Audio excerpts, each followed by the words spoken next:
Um, I know that I still have an echo.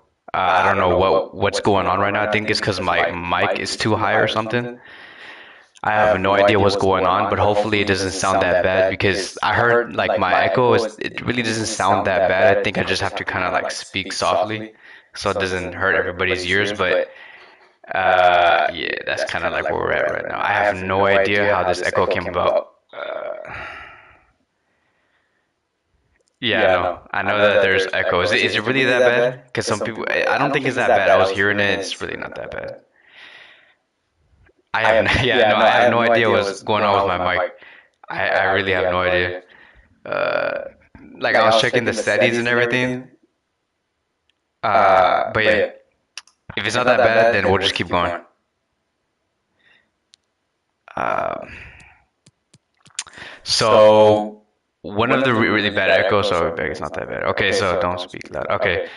Right, but not Riqui Puig. Okay, so let me speak kind of like low. I don't want to speak too loud or else I'm gonna mess up your guys' ears. Okay, so basically what I do think is going to happen for tonight against Celta is that we are possibly, and this is just me assuming, right? I'm not like I don't know any like information or anything. I'm assuming that we're gonna go for a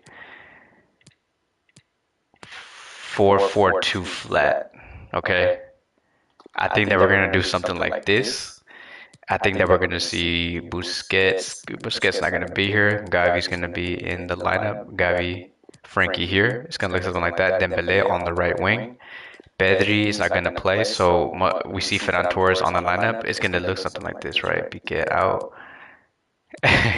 Bro, what the heck is this lineup? Yeah, no, like there's many different players in this lineup that Xavi assembled, but it makes sense if you really think about it. I think that we could see something like this: Alves on the right, Araujo, Eric Garcia center back duo, Alaba on the left, Gavi, Frankie De Jong being in the center with Dembele on the right, Ferran Torres on the left, and then our front two being Memphis and Aubameyang, because that is what we do see on the starting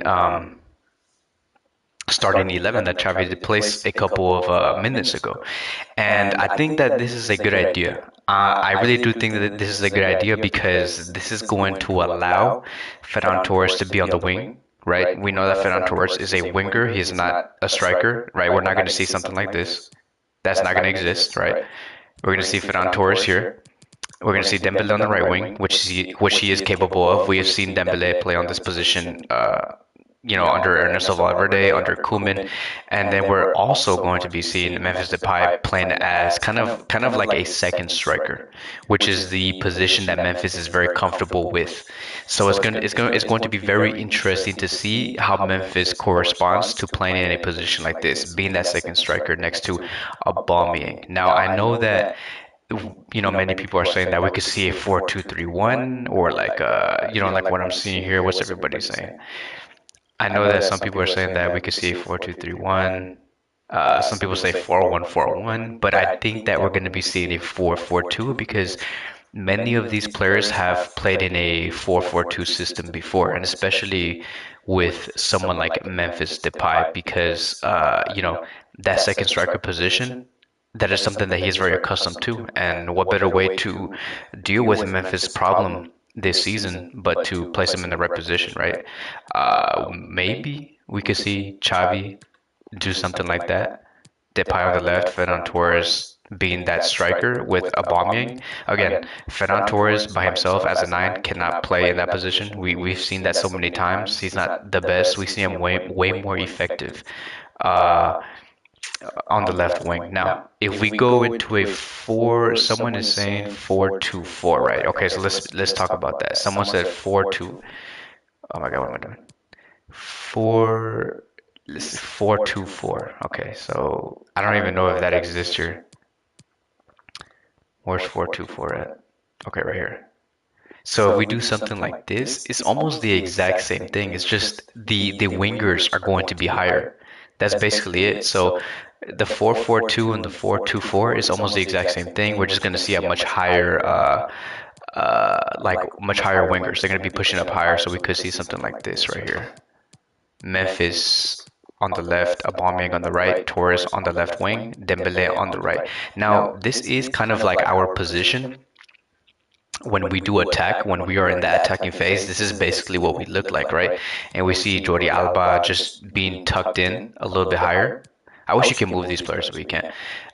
We see him tucked in a little bit higher, building with Gavi and Ferran Torres, and then having these three players high up the pitch when we are in that attacking phase. So it really doesn't matter. I think that 4-2-4 or 4-4-2 is really going to work with players like this, regardless whichever formation it is. It's really going to help these players. Dembele on the right, Torres on the left, Memphis and Aubameyang as the two strikers. Let's see how they play, right? Many have been saying that what's going press square to move him. Yeah, I know how to move these. Like, oh wait,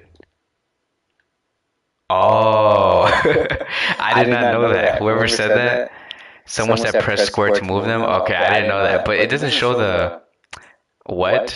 That's so crazy. I did not know you could do that. Okay, so let's see. So we're gonna see something like this when we are in the attacking phase, right? Yeah, whatever. Uh, we are gonna be like here. Sorry that I'm speaking kind of low. It's because many people have been saying that I do have an echo, so if I speak too loud, it's gonna be too. Uh, it's gonna hurt your guys' ears. So I know I'm sounding a little too calm right now, but I don't want to like ruin your guys' ears and your ears are gonna hurt. So we're gonna see something like this, right? We're gonna see Gavi and Frankie. Come on, go yellow. Where's that yellow? Okay, yeah.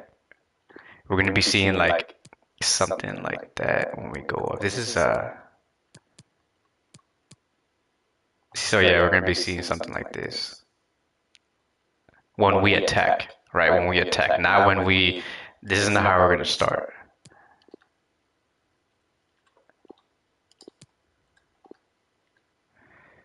So something like this is really gonna work out well.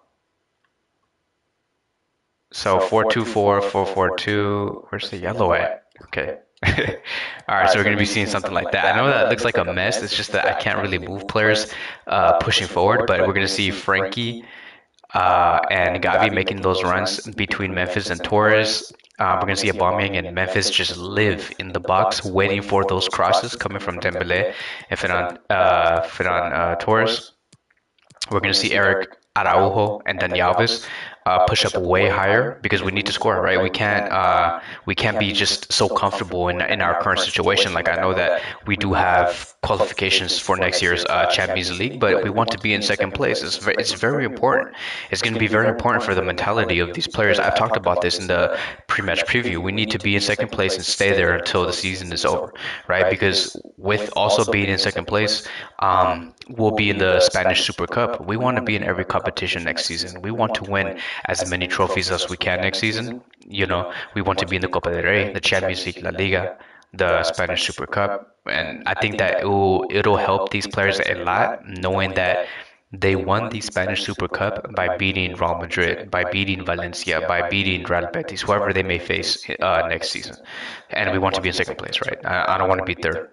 We want to win as many trophies as possible because it's just only going to build a momentum within these players to believe that yes, so we are a team that can win trophies. We are good enough to bring success to this club, right? We can't limit ourselves on just La Liga and the Champions League. Let's win as much as possible. If next season we win the Spanish Super Cup and we win La Liga, that's a success, a great success for Xavi in his first full season. If we win just La Liga, that's still considered as a success. If we win the Spanish Super Cup and the Copa del Rey, we'll be like, okay, we're making that extra step. We're looking like we're actually able to compete. Let's see what we can do in the following season. So we need to really pound these trophies and these opportunities.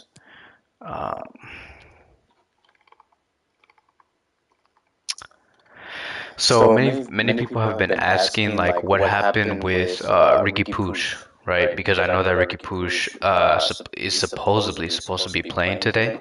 I even said that Puig is going to be with Frankie and Gavi, but it's just it really doesn't seem like Xavi trusts Riqui Puig at all. And I'm sorry to say this to everybody here, but I just do not think that Puig has a future with his club after seeing what decision he has made in this game. And especially when you know that our place in the Champions League is guaranteed next season. The fact that he still doesn't place Riqui Puig, the fact that he still doesn't place Mingueza, right? So there's similarities in the situation that he's putting in with Riqui Puig and Mingueza and Umtiti. You can just tell that that is that one group that's not going to make it into the next season. And it's kind of sad to see because Puig has shown a lot of enthusiasm, a lot of determination to succeed at this club. Even in the recent interview, he says that he doesn't want to give up, right? He wants to continue to try his best. He still loves Barcelona. He even said, "Look, he's like, I'm 20 years old. Like, not every 20 years old is gonna make it immediately into this Barcelona club. Like, I get that. I get that." Just because you're 20 and in times like this, you're supposedly already supposed to make it in a team like this with Xavi Hernandez. But my kind of like counter argument when it comes to that is it's going to be this, right? I understand Puig that he's young, that he's still 20 years old. He still has a lot of more years, right? He could be a starter at the age of 22 years old. You never know, depending on how he performs next season if he does continue. But you have been here, right, Push? You have been here the longest compared to Frankie, compared to Gavi, compared to Pedri. Right, you Riqui Puig, you have been here for about 3 years in the first team. I think in the first season, when he was introduced into the first team, he was being on the B team and then on the first team. But you have been here the longest. You had enough time to prove on why you should be that player over Pedri, over Gavi. These players, Pedri, Gavi, Frankie, they have killed on the field to be getting minutes under Xavi Hernandez. They have killed. Uh, so you had Puig is 22. All right, that makes it even worse, right? He's 22 years old. You have been here the longest. All right, like how are you gonna let Gavi and Pedri and Frankie come in here after you and outwork you and have players like Pedri and Frankie fight for this badge when many of us expected you, Push, to fight for this badge because you have been here for the past 10 years.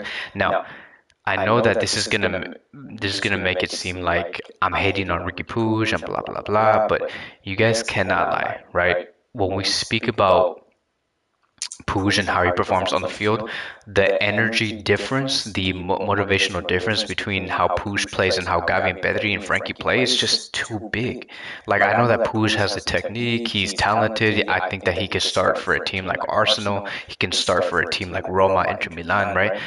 But it's just Pedri and Gavi and Frankie give so much more on the field in terms of like being very energetic, always being there, like in every area on the pitch, always helping out his teammates, always being in the correct position. It's just the IQ level itself too is just the margin is way higher between, like if you were to compare it with Riqui Puig, right? Pedri and Gavi are just two completely different monsters, and they're like not even old enough to drink. Like they're not even 20, 21 years old. Puig is 22.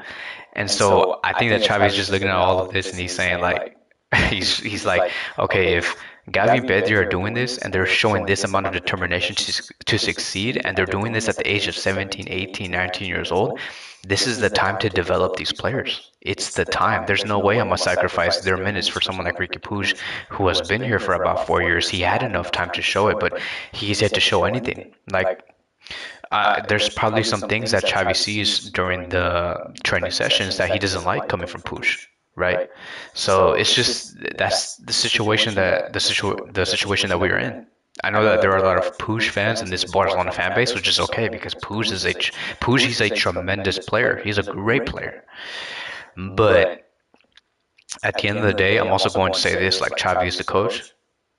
He's been through very successful teams in the Spanish national team in the best point of Barcelona, right? He's been through that. He's taken part of that. He's been a starter for that, and he probably sees something in Puig that we do not see, right?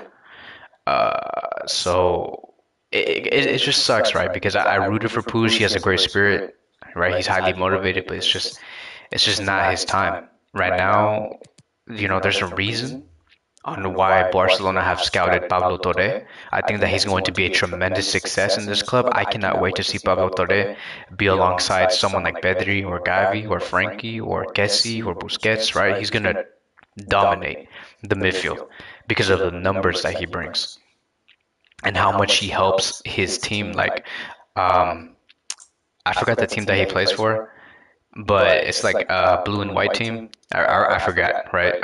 But one of the reasons on why that team is going to second division, if you guys can like just comment the name that he does play for, but basically like one of the reasons on why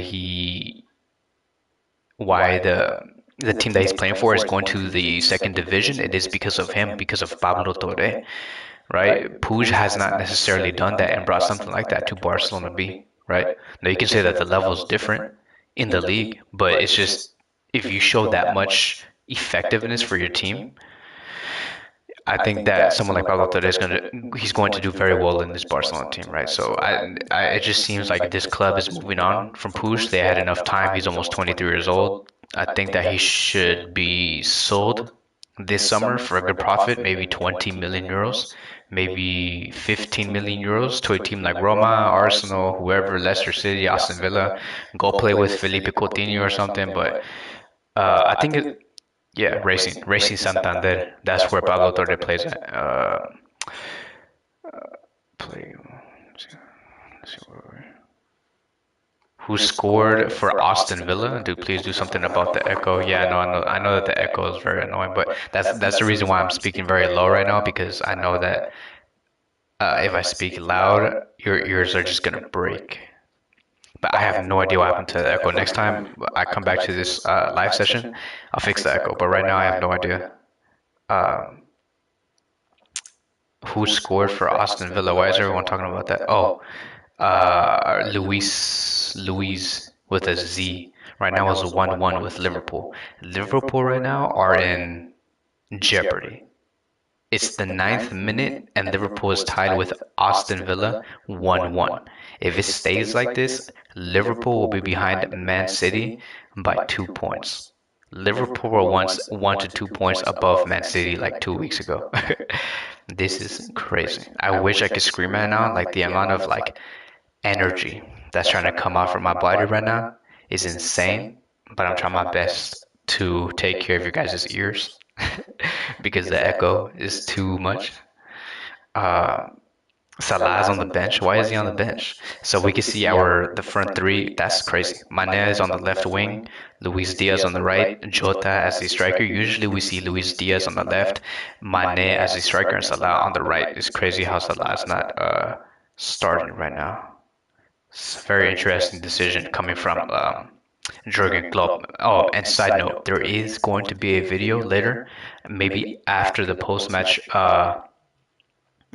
review between Barcelona and Celta, and I am going to be talking about Mane being linked to Barcelona. It's going to be a very interesting video. Mane being linked to Barcelona. Mane has shown that he is capable to play as a striker. He is capable to play as a left winger, right? He will be someone very effective for us. Someone says, hey, Collado did score. Collado scored? I have no idea. Let me see. Yeah, Collado just scored against Athletic Club with Granada. Right now, Granada is in 16th place. Athletic Club, that's pretty cool. Betis just won against Valencia 3-0. We can see here. Betis right now have bottled it. They're trying to get to fourth place. I do not want Betis. I mean, I think Betis deserve to go to the Champions League. But right now they're in fifth place. Right now, let's see what else is going on. Yeah, that's basically it. Again, if you guys hear me like whispering, it's because I have an echo. For those newcomers here,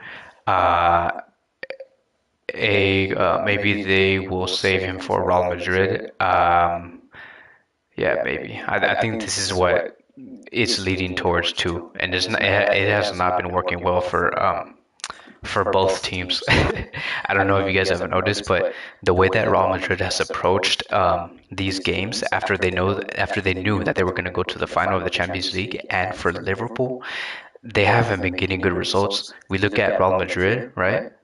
If you look at Real Madrid, their last game was against Atletico Madrid. You look at their lineup, and they did not put their best 11. Benzema was on the bench, Vinicius was on the bench, and they lost 1-0. They lost 1-0. Now we're looking at Liverpool, right? They know that they're going to the final. They're doing everything in their power to do well. They're trying to save players, and they tied against Tottenham 1-1. And right now, they're tied against Aston Villa 1-1, right? So we're seeing Liverpool and Real Madrid act in a way where it's like okay, we have to sacrifice ourselves for that final. Like we look, Liverpool, I get Liverpool's standpoint right now. You look at what happened 4 years ago in 2018, that final. Liverpool want revenge, and they're willing to sacrifice some results in the Premier League and maybe in the FA Cup to do very well in that Champions League final. Like it's very interesting to me how Klopp is handling this. Like they really want to win that final, and they're willing to drop down players like Henderson, drop down players like Salah against Aston Villa, knowing that they're still in the race against Manchester City, and Manchester City are not going to stop. Right. So it's they're right now they have Thiago on the bench, Henderson on the bench, Firmino on the bench, Salah on the bench. It's quite clear to me that Klopp and these players have agreed that they're willing to not put their best 11 in the Premier League to do very well in that final against Real Madrid. Real Madrid are acting in the exact same way. This is why it's very important, right? It's very important for teams like Liverpool, Real Madrid, Barcelona, Chelsea, whoever, to win the league as fast as possible. Because when you know you have that chance to go to the final, by the time you get into the semifinal and the final stages, you already have the league wrapped up mathematically, right? You can lose games and still win the league. Real Madrid, fortunately for them, they're in a very fortunate position. Fortunate position. Uh, because if they lose every game and they're like, you know what, let's just put our B team and save our players for that final, they can do that. They already won La Liga. They're already going to be first place. Liverpool can't do that, right? That's why it's very. This is why I also push the agenda of Barcelona doing very well in the league. Do very well in the league. Prioritize that first. Everything else is going to fall in its place right after. Um, you're sounding twice. Yeah, no. I know that the echo is a little annoying.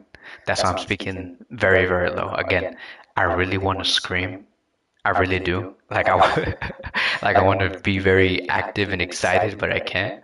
I can't fix the echo. I'm sorry, guys.